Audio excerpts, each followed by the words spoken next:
Then Seth went upstairs to check on Timber and found out the zombie apocalypse was happening.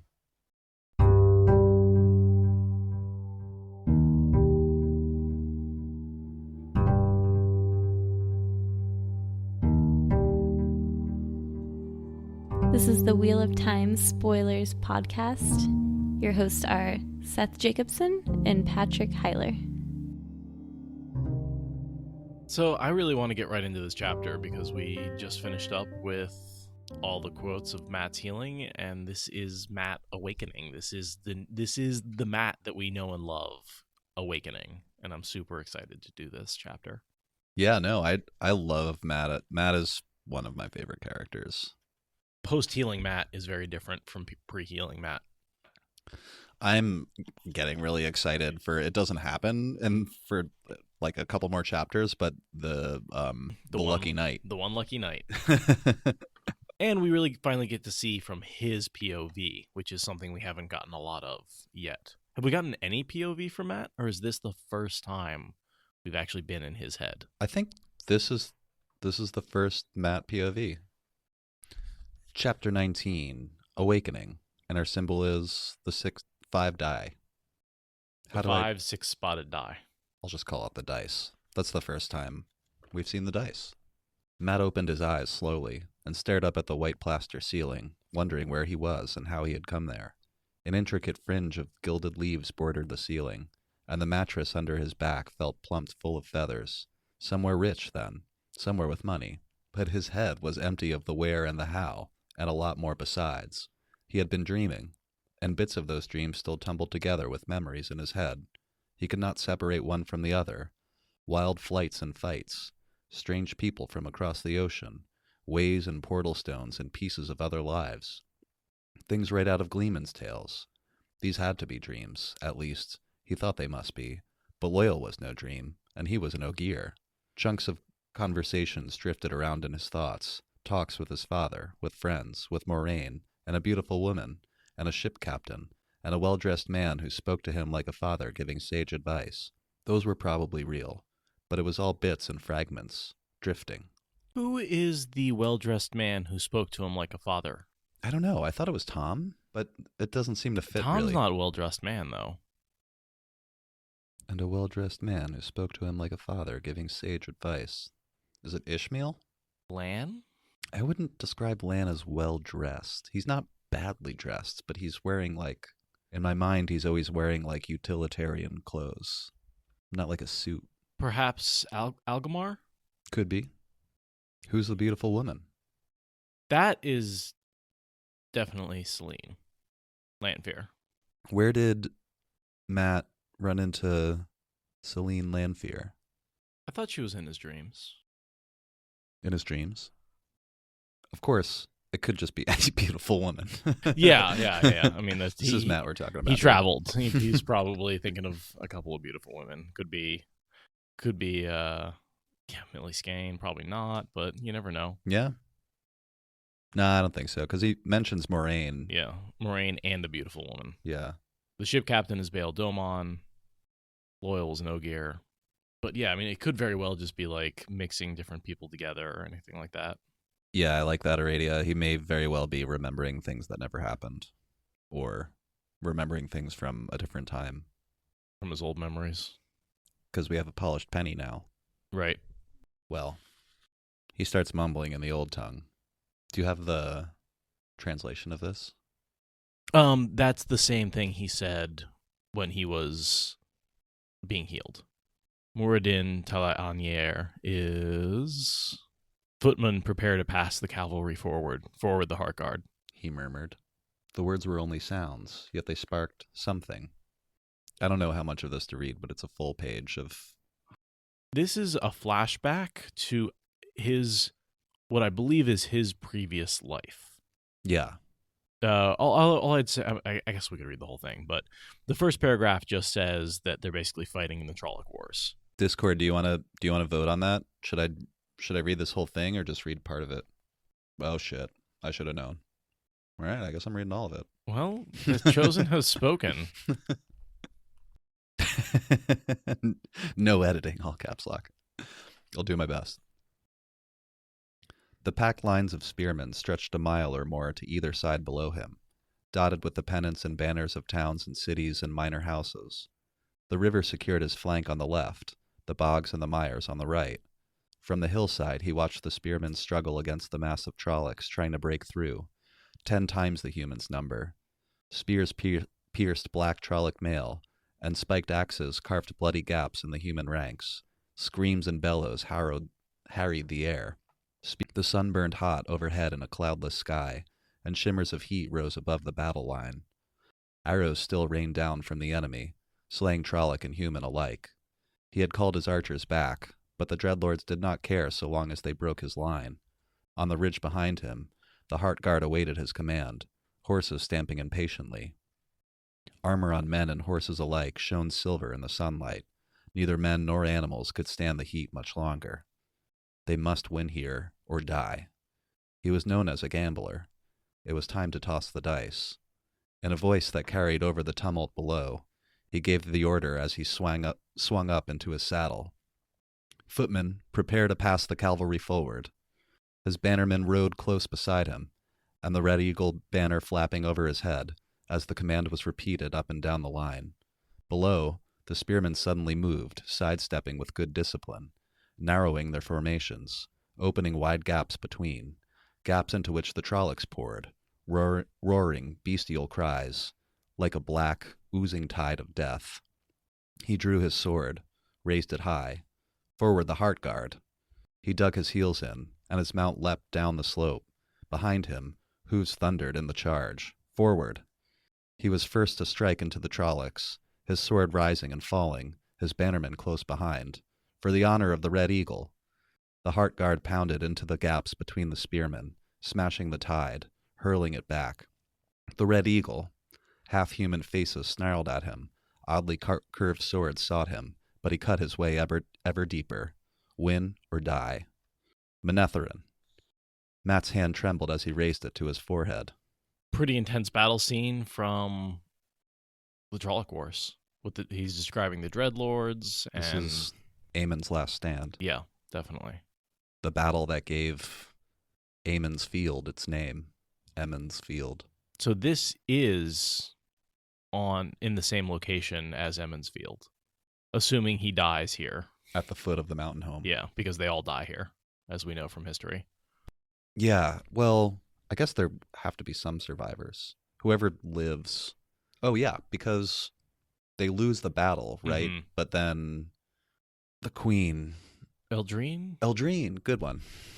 Queen Eldrine goes full LTT and destroys all the shadow spawn that are there. So there's a few humans left, and they stay there. right? Well, don't the warriors protect the women and children for the most part, and that's how. That not everyone's in the battle, but almost everyone is at this point. We did an in-depth description of this in episode 2. Yes, that's why it may be a little fuzzy in my head. Yeah, but if anyone's listening and you want, we could talk about this all day again. But it's an awesome battle, and there's tons of memories about it. So there's a lot of information. But I think I did a in-depth breakdown of it in Third Age. I think that was the name of the episode.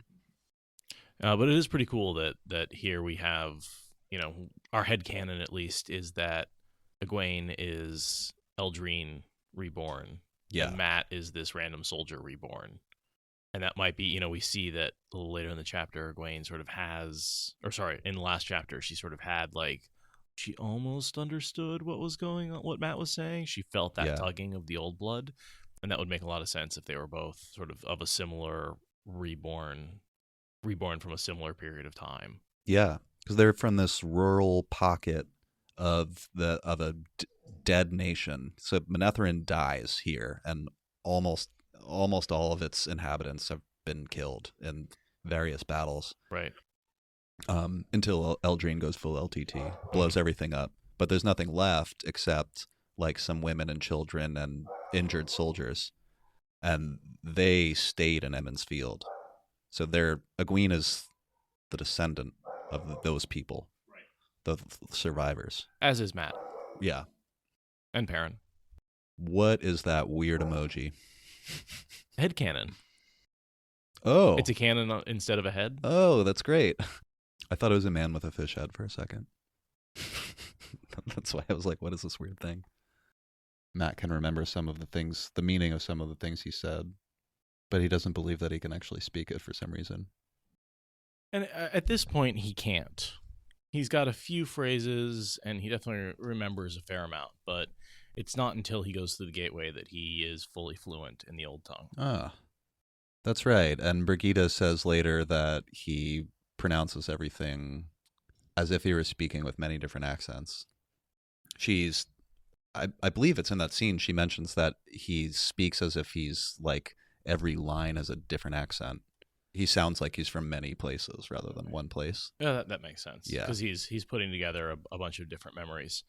See, this, I don't think, this is obviously not an implanted memory. He already has this memory. This must be an inherited memory. Oh, yeah. So this is very different than all of the other memories that he gains later. I think it's a past life memory, not just a like blood memory. Nodding. Alrighty, I don't think he inherited it. I think he's that person reborn. That's our going theory for now, anyway. That he lived that life. Yeah. That is, whoever that person, that general was on Amon's Field, was Matt's soul. At least the memories of that man, plus later the memories that the snakes and foxes give him.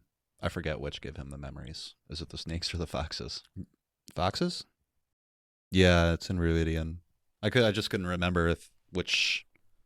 I'll be honest, I forget which people are called the snakes and which people are called the foxes all the time. The snakes give the answers, foxes are gifts. I need to have that on a sticky note on my monitor. I think the snakes were first because I remember it being creepy. Not that the foxes aren't also kind of creepy. Yeah, and the snakes were in Tyr, and then the foxes were in Ruidian. Snakes first, where he gets the answers, and then the foxes second, where he gets the stuff. The wishes granted. Crazy, he said roughly. It probably isn't even the old tongue at all, just gibberish. That Aes Sedai is crazy. It was only a dream. Then this is where, again, you have to be very careful about what Matt says versus what he believes. Because he knows it wasn't just a dream, but he says out loud it was. Yeah. Talking about the memory.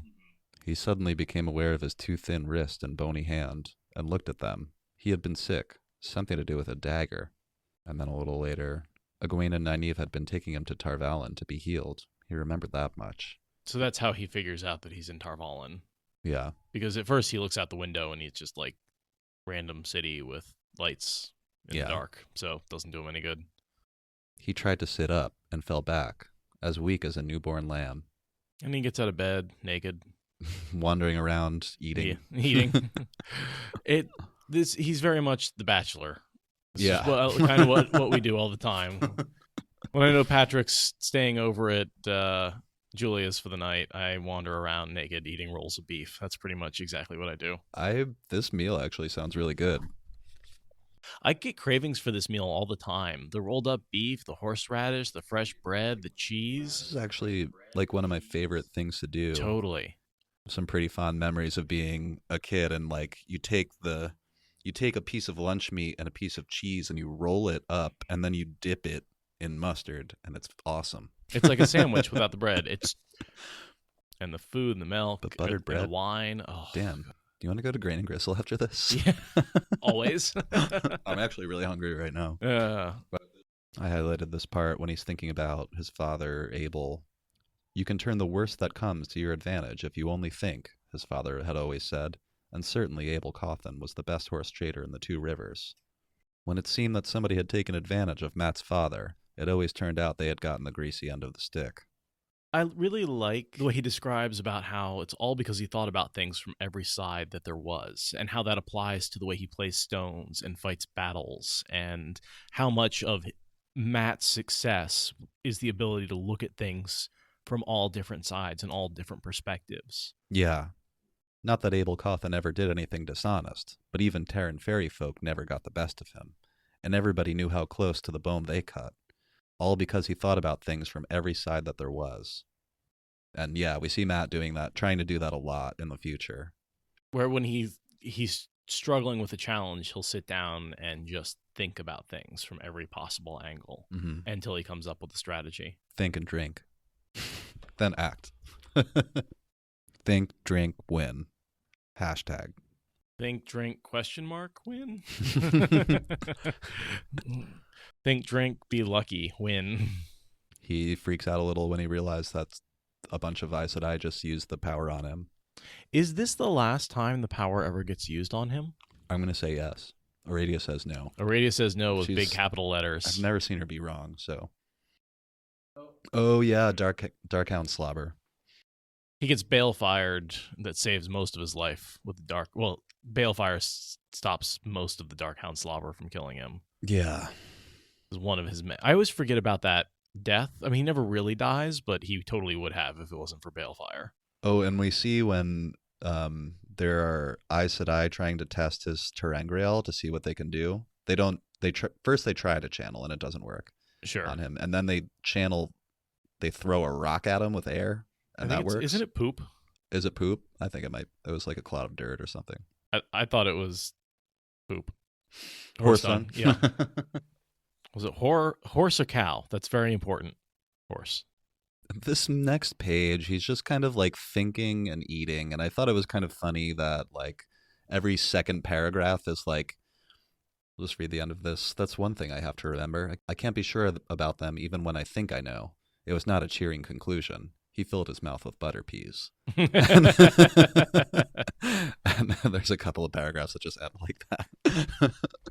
And he ate the next item on the list. Yeah. I'll just have to look out for myself, he said angrily. He upended the wine pitcher over his silver cup and was surprised to find it empty. It's such a visceral chapter. You feel like you're eating with him. He does such a good job of making this meal. And the way like he's sort of ruminating and thinking and eating and putting food in his mouth without really thinking about the food just makes like, oh, it's so good. It's so good. Rand is following Moraine around and calling himself the Dragon Reborn. Light knows what Perrin is up to. He's been acting crazy ever since his eyes turned funny. I'll just have to look out for myself. He goes on like this. There's a fair amount of info dump in this next couple of paragraphs. Talks about the Aes Sedai, the 7 Ajahs, the fact that Rand's the Dragon Reborn. Or claims to be. But yeah. Egwene and Nynaeve want to be Aes Sedai. He'll have to try to talk him out of that. Perrin's crazy ever since his eyes turned. Burn me on the last one, Hussein. There's only me. Tarvalin. Well, it was supposed to be the wealthiest city in the world, and it was the center of trade between the borderlands and the south, the center of Aes Sedai power. He did not think he could get an Aes Sedai to gamble with him, or trust the fall of the dice or the turn of the cards if he did, but there had to be merchants, and others with silver and gold. The city itself would be worth a few days. He's like slowly talking himself into staying. Well, he's talking himself into he needs to make enough money to go. Yeah. And he's like, well, it's a big city, and I don't really remember the 2 cities I've been in. I'm sure there's some dummies that I can grift. Totally. Not the Aes Sedai. I'm not going to grift the Aes Sedai. I couldn't. They might cheat. Which is funny, because I don't think any Aes Sedai would demean themselves enough to gamble, much less cheat at gambling. Yeah, no. Of course. We know now that if Matt were to dice with an Aes Sedai, he would certainly win. Almost certainly, yeah. And I would like to make a statement. I think he is lucky from the second he wakes up. I think so too. But don't have supporting evidence for that yet. But that'll mostly be in the next chapter. There's some headcanon in the fan community out there that Matt's luck comes from a different source, perhaps the Lanfear in this next scene. And a stolen Terangrial. But it seems like she's interrupted. So Seth and I are of the we both think that Matt gets his luck from his Tavernness and from the penny polish theory, the penny polish theory. The PP theory. Let's not call it that. That this healing may have improved some of like what Matt could be, because whatever gunk was left was polished away by the Aes Sedai. Nodding. Any gunk in the works, for lack of a better analogy. I also like that the second he thinks about Rand, the first time he thinks about Rand, he's like, I wonder if he's gone mad yet. This is kind of interesting. Kelsey TB says Matt's trigger was the healing. Perrin's was meeting Elias and Rand's was meeting Moraine, you're asking? What if it's just having the spark? Oh, what do you mean by trigger? Kind of like what sets their character plot arc, what launches it. That's what I was thinking anyway. Falron has an interesting theory that he always had the luck, but the dagger was keeping it down. And then once he was stripped of the dagger, his luck popped up like a cork under pressure. I like that. Aradia says he does mention being lucky even as a kid. Yeah. I mean, he's always been a little lucky. The dice in his head is a whole nother thing that I have questions about, but I certainly think it's related to his Deveran nature and his luck. I have theories about that, but I don't remember them all right now, and I want to get them straight in my head before I talk about them. He wants the gem. Yeah, he wants the dagger back, but he doesn't think that the Aes Sedai will give it to him. He's like, they'll probably say it's tainted. And yeah, I guess I got to give it to him. It's probably still tainted. Yeah. It's kind of a passing fantasy that he'll get the dagger back, and when he goes home, he'll give it to one of the Coplans in trade for their nicest land, and he'll be one of the most successful farmers in all of the Two Rivers. Yeah, I wonder if that's the influence of the corruption at all, like trying to call him back to like, you want me? I don't know. I think he's just kind of thinking about money and how much a gold dagger with a huge ruby in it would be worth, you know? That too. And the thought of owning the largest farm in the Two Rivers was no longer as exciting as it once had been. Once, that had been his biggest ambition, that, and to be known as his father's equal as a horse trader. Now it seemed such a small thing to want, a cramped thing, with the whole wide world just waiting out there. First off, he decided, he would find Egwene and Nynaeve. Maybe they've come to their senses. Maybe they've given up this foolishness about becoming Aes Sedai. He did not think they would have, but he could not go without seeing them. And then, rummaging around the tray for something more to eat, he was shocked to realize nothing was left but smears and a few crumbs of bread and cheese. Both pitchers were empty. Tasty. He just ate enough food for 4 people. He notes earlier when he looks at it, he's like, this is enough food to feed 4 men. And he just polishes it off, and he's still hungry. He's like, I barely had a snack. He scraped the last bits of cheese together with thumb and forefinger. Halfway to his mouth, his hand froze. I blew the horn of Valir. Softly, he whistled a bit of a tune, then cut it short when the words came to him. I'm down at the bottom of the well. It's night, and the rain is coming down. The sides are falling in, and there's no rope to climb. I'm down at the bottom of the well. Yeah, he whistles that when he knows he's in trouble. There had better be a bloody rope to climb, he whispered. I love Matt's moods are totally indicated by like the song he's singing at the time. Yeah. Dance with the Jack of Shadows, down at the bottom of the well. He can't remember if the Aes Sedai know that he blew the horn or not. They do know. Varen knows. Varen knows. It actually says here. What does Varen know? Varen knows. If you're ever wondering if she knows if you blew the horn of Valir, or if you're the dragon reborn, or if you're a wolf brother, she knows. So what if she does know? What if they all do? Unless Varen did something with it I don't know about. They have the horn. They don't need me. But who could say what Aes Sedai thought they needed? If they ask, he said grimly, I never touched it. If they know, I'll handle that when it comes. Burn me. They can't want everything from me. They can't. A soft knock on the door brought him swaying to his feet, ready to run, if there had been any place to run to, and if he could have managed more than 3 steps. But there was not, and he could not. The door opened. And in walks Lanfear. Next week on What Spoilers, the woman who came in dressed in all white silk and silver shut the door behind her. Wrong chapter.